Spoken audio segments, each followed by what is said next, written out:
नमस्कार मित्रों, उदय India digital में आप सबका बहुत बहुत स्वागत है। मैं हूं दीपक कुमार रथ और मेरा रेगुलर एपिसोड भारतीयता का शंखनाद में मैं लगातार आपको यह बताते जा रहा हूं कि कैसे भारत की सबसे पुराना पार्टी कांग्रेस पार्टी इस देश में हिस्टोरिकल ब्लंडर्स करते आया है, जिसके सजा आज इस देश भुगत रहा है।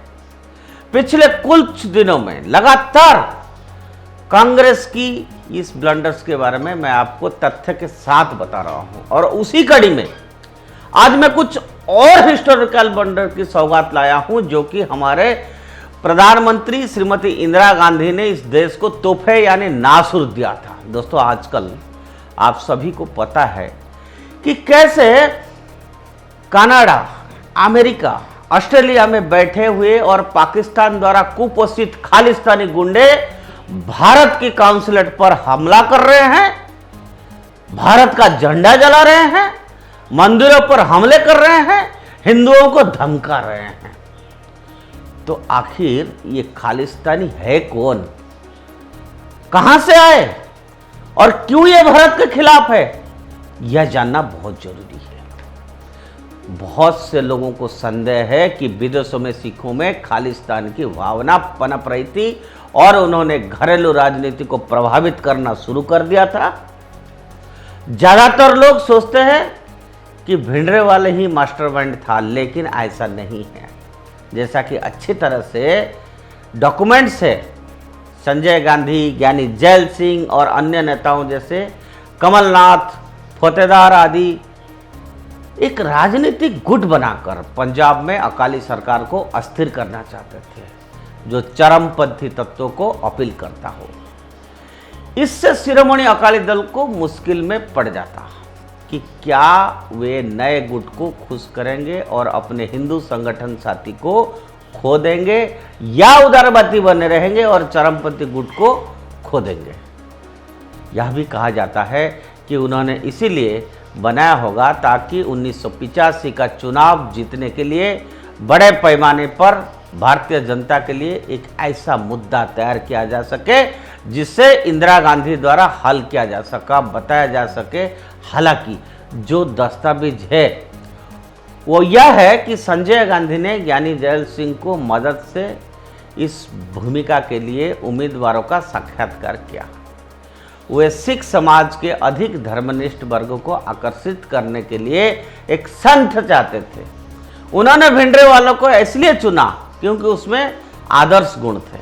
कमलनाथ ने इसे कुलदीप नायर की आत्मकथा में याद किया है। कमलनाथ के शब्दों में कहा तो हमने जिस पहले व्यक्ति का साक्षात्कार किया था वह साहसी प्रकार का नहीं लग रहा था। भिंडरावाला का लहजा और भाव मजबूत था और ऐसा लग रहा था कि वह बिल में फिट बैठेंगे, हम उसे बार बार पैसा देंगे।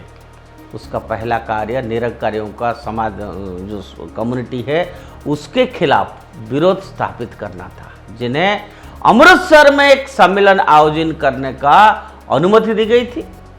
उसमें झड़प हुई और पंजाब में कांग्रेस ने खतरों के खिलाफ सिख मान्यताओं की रक्षा करने का श्रेय भिंडरावाला को दिया। भिंडरावाला ने 1980 के आम चुनाव में कांग्रेस की 3 लोकसभा उम्मीदवारों के लिए प्रचार भी किया। उनके अभियान पोस्टर भिंडरावाला मेरा समर्थन करते हैं कि टैगलाइन लगता था। लाला जगत नारायण अकबर पंजाब केसरी के मालिक थे, जो पंजाब की राजनीति में भिंडरावाला और कांग्रेस के उदय को काफ़ी आलोचना करते थे। पंजाब केसरी प्रतिदिन पंजाब में मारे गए हिंदुओं को नामों को सूची प्रकाशन करते थे और यही वो वजह थी उन्हें भिंडरावाला द्वारा मार दिया गया। जिस दिन उनकी हत्या हुई उस दिन भिंडरावाला हरियाणा के हिसार में चंदोकले में था। हत्या के बाद दर्ज एफआईआर में उसका नाम था। तब राज्य में दरबारा सिंह के नेतृत्व में कांग्रेस की सरकार थी और उन्होंने उसके पीछे पंजाब पुलिस भेजी, लेकिन वो भागने की सफल रहा। बीबीसी के सतीश जाकब का दावा है कि एक वरिष्ठ पुलिस अधिकारी ने उनको बताया था कि हरियाणा के मुख्यमंत्री ने भिंडरावाला को उसकी गुरुद्वारा तक वापस ले जाने के लिए चंदा कला में एक आधिकारिक कार भेजने तक की बात कही थी। उस समय हरियाणा के मुख्यमंत्री भजन लाल थे, जो 1980 के बाद हमेशा इंदिरा गांधी को खुश करने की कोशिश करते थे, क्योंकि उन्होंने पहले आपातकाल में दौरान उनका विरोध किया था। उसके बाद हालात और भी भयावह हो गया। एक चरमपंथी गुट के निर्माण, फिर अकालियों का राज्य का चुनाव हारने के बाद अकालियों को कुछ ना कुछ करना पड़ा। उन्होंने धार्मिक और राजनीतिक मांगों की एक लंबी सूची के साथ मोर्चा शुरू कर दिया।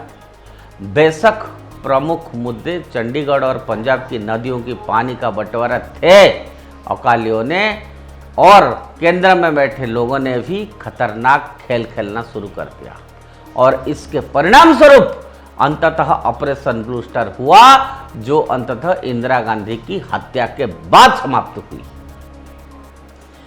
यदि आप और अधिक जानना चाहते हैं इस बारे में, तो कृपया मार्क टूली और बीबीसी के सतीश जाकब के Amritsar message, Gandhi ji blast battle और हाल ही में पूर्व जो रॉ एजेंट थे जीबीएस सिंधु की द खालिस्तान कंस्पिरेसी, उसको पढ़ना चाहिए, जहां से ये जानकारी हमने भी ली है। अब आइए दूसरे नासुर की तरफ। मित्रों, हैदराबाद से आने वाले ऑल इंडिया मजलिस ए मुत्ताहिदा मुस्लिम के सांसद असदुद्दीन ओवैसी और उसके भाई के बारे में, इन दोनों के बारे में आप तो जानते हैं, पूरा मीडिया में, सोशल मीडिया में बहुत खबर है, वो क्या कहते हैं देश के बारे में, और जानना सहज बात है। आखिर उनका दावा है कि 15 मिनट के लिए सेना और पुलिस हटा लो तो ये लोग सारे हिंदुओं को खत्म कर देंगे, ऐसे दावा करते हैं लोग। जिस तरह की सांप्रदायिक बातें ये दोनों भाई करते हैं, और एक ना एक दिन एक ऐसा दृश्य इस देश में होगा जो कि इस देश को गृह युद्ध में धकेलने का साझा ये लोग रचते हैं, ऐसा लगता है। आजकल लोग कहते हैं और बार बार कहते हैं कि इन भाइयों को जो AIMIM, उनको भाजपा के बी टीम है। तो मैं आज इसका सच्चाई भी आपके सामने रखने जा रहा हूँ। AIMIM के जीवनदान इंदिरा गांधी ने दिया। मित्रों, मैं फिर से बोल रहा हूँ, AIMIM को जीवनदान इंदिरा गांधी ने दिया। इंदिरा गांधी भारत की एकमात्र ऐसे प्रधानमंत्री थी जो ओवैसी की पार्टी ऑल इंडिया मजलिस ए मुजाहिदीन मुस्लिम के दफ्तर दारुल इस्लाम हो गई थी। गांधी और ओवैसी खानदान का रिश्ता बहुत पुराना था। AIMIM हैदराबाद को भारत से अलग करने की पक्षधर थी और ये पार्टी हैदराबाद को एक इस्लामिक रियासत का दर्जा बरकरार रखना चाहती थी। इसलिए आज़ादी के बाद जब हैदराबाद का भारत में विलय हुआ, तब आंध्र प्रदेश में इस पार्टी का राजनीतिक स्वीकार्यता नहीं मिली।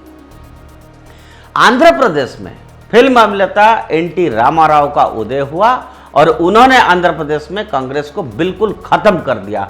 तब इंदिरा गांधी को लगा कि NT रामाराव की विजय रथ को रोकने के लिए उन्हें सलाउद्दीन ओवैसी की पार्टी के साथ गठबंधन करना चाहिए, और इंदिरा गांधी ने आंध्र प्रदेश की विधानसभा और लोकसभा चुनाव में ओवैसी के पिता सलाउद्दीन ओवैसी के साथ गठबंधन किया। इंदिरा गांधी उस वक्त प्रधानमंत्री पद पर थी, उसके बावजूद वो एक देश विरोधी पार्टी के मुख्यालय गई और ओवैसी की पार्टी के साथ गठबंधन किया। कांग्रेस के साथ गठबंधन करके कांग्रेस को तो कोई फायदा नहीं हुआ, लेकिन सलाउद्दीन ओवैसी की पार्टी AIMIM बम्पर फायदा हुआ। उसे आंध्र प्रदेश विधानसभा में पहली बार 4 सीट मिली और एक सांसद भी बन गया। एक मरी हुई पार्टी को कांग्रेस ने अपनी निजी स्वार्थ की वजह से जिंदा कर दिया और अब वही पार्टी एक नासूर की तरह इस देश को घाव देने में लगी है। आज हम राहुल गांधी और उनकी समर्थन की जो करते हुए देख रहे हैं, उस पर हमें बिल्कुल भी आश्चर्य होने का कोई बात नहीं है। राहुल गांधी द्वारा प्रस्तुत किए गए कांग्रेस की घोषणा पत्र इस बात का प्रमाण है कि उनमें दूरदर्शिता की कमी है और वे भविष्य नहीं देख सकते हैं, और उनका मानना है कि भारतीय जो है वो अशिक्षित है और उन्हें जैसा चाहे वैसे बना जा सकता है। दृष्टि की एक कमी कुछ नहीं बल्कि इस बात का सबूत है कि इनकी डीएनए जो है वो कैसे काम करता है। राहुल गांधी के परनाना जब पंडित नेहरू ने, उनका भी दूरदर्शिता की कमी थी, ये बात मैं कई बार बता चुका हूँ। और उनकी दादी श्रीमती इंदिरा गांधी की, उनकी पिता राहुल के राजीव गांधी, उनको तो क्या कहूँ मैं उनके बारे में, दूरदर्शिता का कि यह कमी उनकी पूरे परिवार में सालों से व्याप्त है और हम उसे आज झेल रहे हैं, हम यानी ये देश झेल रहा है। अब समय आ गया मित्रों इसको बदलने का। जो पार्टी इतने सालों से एक देश को राज करे और अपने स्वार्थ के लिए देश को हित के बारे में ना सोचे, ऐसे तत्वों को आपको कैसे सपोर्ट करना नहीं करना ये आपकी विषय है। हमारा काम है ये बात सिर्फ आपके सामने रख देना। यह ऐसा सत्य बात सिर्फ आपको उदय इंडिया से को सुनने को मिलेगा। ऐसे बातें और ऐसे तथ्य जानने के लिए उदय इंडिया से जुड़े रहिए। उदय इंडिया को सब्सक्राइब करिए। आज के लिए इतना।